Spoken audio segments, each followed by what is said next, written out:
நீட்டுக்கு இன்னும் 5 days தான் இருக்கு. அந்த 5 daysல நான் என்னெல்லாம் பண்ணலாம், எப்படிலாம் படிக்கலாம், எப்படிலாம் ரிவைஸ் பண்ணலாம், மார்க் டெஸ்ட் எப்படிலாம் ரிவ்யூ பண்ணலாம் அப்படின்னு சொல்லிட்டு நீங்களா யோசிச்சுட்டு இருப்பீங்க. கவலைப்படாதீங்க. அதுக்கு தான் நான் உங்ககிட்ட லாஸ்ட் 5 days ஆஃப் நீட் ப்ரிப்பரேஷன்ல நீங்க என்னெல்லாம் பண்ணுன்றதை நான் உங்களுக்கு டீடைலா எக்ஸ்பிளைன் பண்றேன். அதை கேட்டு உங்களுக்கு ஒரு ஐடியா வரும். அந்த ஐடியா வச்சு you try your level best and you will definitely rock NEET 2024. So first என்னன்னு பாத்தீங்கன்னா மார்க் டெஸ்ட். மார்க் டெஸ்ட் எங்கிட்ட வந்துட்டு அண்ணா நான் வந்து லாஸ்ட் டே வரைக்கும் மார்க் டெஸ்ட் எழுத போறேன், நீட்டு காலையில வரைக்கும் எழுதி தான் நான் போக போறேன் அப்படின்னு நீங்க நினைச்சீங்கன்னா உங்ககிட்ட நான் ஒன்னு சொல்றேன் கேட்டுக்கோங்க. உடனே அந்த ஐடியாவை தூக்கி குப்பத்தொட்டில போட்டுருங்க. ஏன்னா லாஸ்ட் டே வரைக்கும் நீங்க மார்க் டெஸ்ட் எழுதுறதுன்றது உங்களை நீங்களே டிமோட்டிவேட் பண்ற மாதிரி ஆயிடும். ஏன்னா லாஸ்ட் டேல ஒருவேளை உங்களுக்கு தெரியாத கொஸ்டின் ஏதோ மார்க் டெஸ்ட்ல வந்துருச்சுன்னா you will get panic and you won't do NEET properly. So அதுக்கு தான் என்ன சொல்றேன், stop doing mock on May 3rd itself. ஏன்னா May 3rd தான் உங்க டெட்லைனா இருக்கும். You need 1 day rest, that is May 4, and May 5th அன்னைக்கு you will go right and neat and you will rock.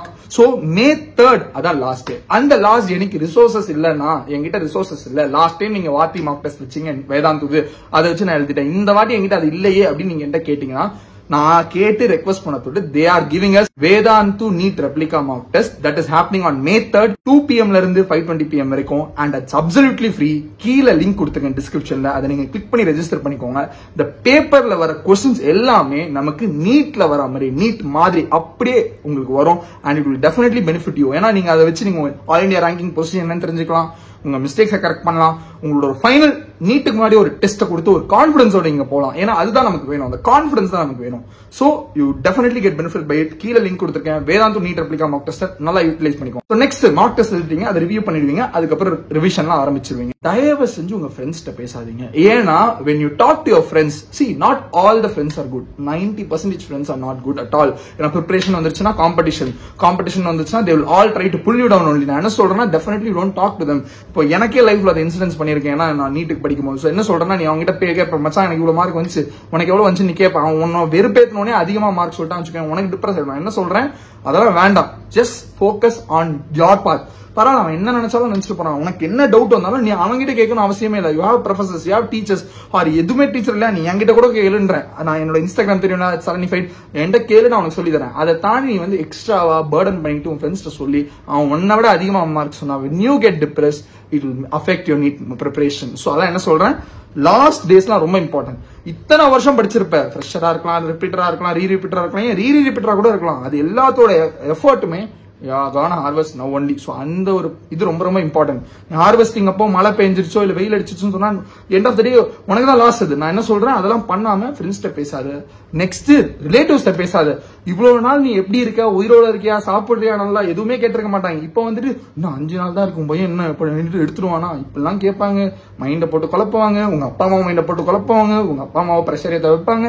வேண்டாமே, உங்க அப்பா அம்மா கிட்ட சொல்ற, அம்மா இந்த மாதிரி ஏதாவது ரிலேட்டிவ் கால் பண்ணா கால் அட்டன் பண்ணாதீங்கன்னு சொல்ற, அவ்வளவுதான். இல்ல பிளாக் பண்ணிட்டு சொல்லு, வேற ஏதாவது ரொம்ப டாக்ஸிக்கா இருந்தா, அவ்வளவுதான் நான் சொல்லுவேன். ஏன்னா that's what will make you and lead you to the path of success. அடுத்து எஃபெக்டிவ் ரிவிஷன். நம்ம படிச்சிட்டோம் இவ்வளவு நாள், படிச்சது தூக்கி எஃபெக்டிவா ரிவைஸ் பண்ணோம் இல்லையா. உட்காந்து எல்லாமே புதுசாலாம் பார்க்க கூடாது, புதுசா ஏதாச்சும் இருந்தா பார்க்காதீங்க, படிச்சதை மட்டும் ரிவைஸ் பண்ணுங்க, புதுசான எதுவும் பார்க்காதீங்க. எஃபெக்டிவா ரிவிஷன் பண்ணணும்னா டக்கு டக்குன்னு பார்க்கணும், ஒழுங்கா டீடைலா எல்லாம் படிக்க முடியாது.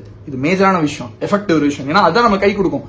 நம்ம important key words, key terms பார்த்துட்டோம்னா பயங்கரமா பண்ணிடலாம்ல. Stay with your books. இந்த ரிவிஷன் அப்போ stay with your books. Not like இப்போ எனக்கு ஒரு பிடிஎஃப் வந்து என் ஃப்ரெண்டு சொன்னா, இதுல வந்து நீட்லாம் என்சிஆர்டிலாம் ஷார்ட் பண்ணி கொடுத்துருக்காங்க, அது ஷார்ட் பண்ணி கொடுத்துருக்காங்க, இது ஷார்ட் வேண்டவே வேண்டாம். இவ்வளவு நாள் எதுல படிச்ச அதுலயே படி. ஏன்னா ஃப்ரெஷ்ஷா படிச்சனா அதுல உங்க கான்ஃபிடன்ஸ் வீக்கா இருக்கும்.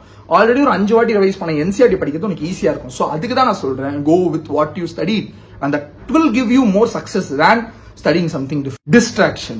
IPL மேட்ச் வரும், CSK மேட்ச் வரும், RCB மேட்ச் வரும், ஏன் அது கூட வேண்டாம். நம்ம தளபதி கில்லி படம் ரிலீஸ் ஆகும், ரீ-ரிலீஸ் முடிஞ்சிடும். அப்பெல்லாம் நீ என்ன வேணா யோசிக்கலாம். இன்னும் 5 நாள் நீ கில்லி ரீ-ரிலீஸே முடிச்சா கூட நான் என்ன சொல்லுவேன், கில்லி பார்க்க முடியலையா கவலைப்படாத, கோட்டை நீ ஃபர்ஸ்ட் டே ஃபர்ஸ்ட் ஷோ பார்க்கலாம். அதுதான் இம்பார்ட்டன்ட். அப்ப நீ உட்காந்துருப்ப MMCலயோ ஜிப்மர்லயோ அந்த ஃபீல் உனக்கு கிடைக்குமா அப்படின்றத யோசிச்சுப்பாரு. Over confidence. சில பேர் என்ன பண்ணுவாங்க, செம்ம ஸ்ட்ராங்கா இருப்பாங்க, மார்க் டெஸ்ட்ல 700 எடுப்பான், 720 எடுப்பான், கான்பிடன்ஸ் பீக்ல இருப்பான். நம்ம எதுக்கு படிச்சுக்கிட்டு, நமக்குலாம் எல்லாமே ஈஸி, லாஸ்ட் 5 days தானே அப்படின்னு ஜாலியா இருந்துட்டா, லெத்தார்ஜிக்கா இருந்துட்டா அவ்வளவுதான், முடிஞ்சு. அந்த ஓவர் கான்பிடன்ஸே நம்மள வந்து காலி பண்ணிடும். ஸோ ஓவர் கான்பிடன்ஸா இல்லாம டைரக்டா என்ன எஃபர்ட் போடணுமோ அந்த எஃபர்ட் போடு. Definitely you time management. இந்த டைம்ல உட்காந்து, அதான் ஃபர்ஸ்டே சொன்னா தெரியுமா, புதுசா எதுவும் படிக்கிறேன் அப்படின்னு சொல்லிட்டு அந்த மாதிரி ஏதாவது படிச்சேன்னா உனக்கு நிறைய டைம் அதுல போயிடும். நிறைய டைம் அந்த மாதிரி போயிடுச்சுன்னா you won't have enough time for studying effectively. So time management is very very important. நான் பிசிக்ஸ்க்கு இவ்வளவு டைம் கொடுப்பேன், கெமிஸ்ட்ரிக்கு இவ்வளவு டைம் கொடுப்பேன், பயாலஜிக்கு இவ்வளவு டைம் கொடுப்பேன், பார்த்து உனக்கு ஏற்ற மாதிரி கொடு. நான் என்ன சொல்லுவேன், ட்ரை டு கோ ஃபார் பிசிக்ஸ்ல மெயினா ஃபார்முலாஸ் அதனால பார்த்துட்டு, கெமிஸ்ட்ரியில் இம்பார்ட்டன்ட் ரியாக்ஷன்ஸ் பார்த்துட்டு, பயாலஜியை பொறுத்த வரைக்கும் கீ டேர்ம்ஸ் நிறைய இதுல கீ டேர்ம்ஸ் இருக்கும். அதனால ட்ரை டு ரிவைஸ் எவ்ரிதிங். நீட்ன்ற ஒரு எக்ஸாம் எதை பேஸ் பண்ணினா, இட்ஸ் நாட் லைக் ஒரு மேஜர் சாப்டருக்கு அந்த மேஜர் சாப்டர் எல்லாமே கேட்பாலாம் கிடையாது. எல்லா சாப்டர்ல இருந்தும் கொஞ்சம் கொஞ்சம் கேட்பான். ஸோ எல்லாத்துல இருந்தும் உனக்கு மேலோட்டமா தெரிஞ்சா போதும், நாட் டு த டெப்த். இப்போ மெண்டலியன் டிசார்டர்னே கேட்கறான்னு வச்சுக்கோங்க ஒரு கொஸ்டின். மெண்டலியன் டிசார்டர் எப்படி வருது, எந்த குரோமோசோம்ல, அவ்வளவு டீடைலாம் கேட்க மாட்டான்.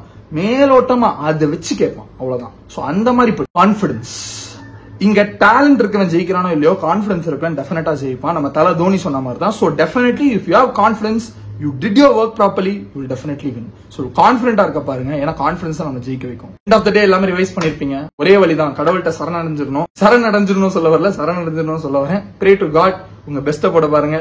டெஃபினெட்லி யூ வில், கடவுள் ஒரு அனுகிரகம் கண்டிப்பா இருக்கும். நீங்க நல்லா பண்ணிடுவீங்க. கண்டிப்பா நீட்டும் கிராக் பண்ணிடுவீங்கன்னு சொல்லிட்டு கடவுள்கிட்ட வேணுங்க. நானும் உங்களுக்காக சேர்த்து ப்ரே பண்ணிக்கிறேன். Om Namah Shivaya. So next, everything will go well. Everything will go well. Whatever you did, it will definitely go well. And you will definitely crack NEET 2024. You will definitely get a government seat. அப்படின்னு நான் சொல்றேன். நீங்க நினைக்கிற மாதிரியே நடக்கும், நான் நம்புறேன். கண்டிப்பா அது நடக்கும். And all the very best dear NEET aspirants. And உங்களுக்கு என்ன கவர்மெண்ட் மெடிக்கல் காலேஜ் கிடைக்கணும் ஆசைப்படுறீங்களோ அதை வேண்டிக்கிட்டு கீழே கமெண்ட் பாக்ஸ்ல போடுங்க. Let's hope that happens. நீங்க ஆனதுக்கு அப்புறம் அந்த கமெண்ட் அப்படியே தான் இருக்கும். அண்ட் அது உங்களுக்கு ஒரு நாஸ்டாலஜிக் மொமெண்ட்டை கொடுக்கும் நான் நம்புறேன். அண்ட் மறக்காம நீ வேதாந்தோட NEET replica mock test attend பண்ணுங்க. கீழே டிஸ்கிரிப்ஷன்ல கொடுத்துருக்கேன். இந்த வீடியோ உங்களுக்கு பிடிச்சிருந்தா மறக்காம உங்க ஃப்ரெண்ட்ஸ்க்கு, ஃபேமிலிஸ்க்கு ஷேர் பண்ணுங்க. Love you all. பை.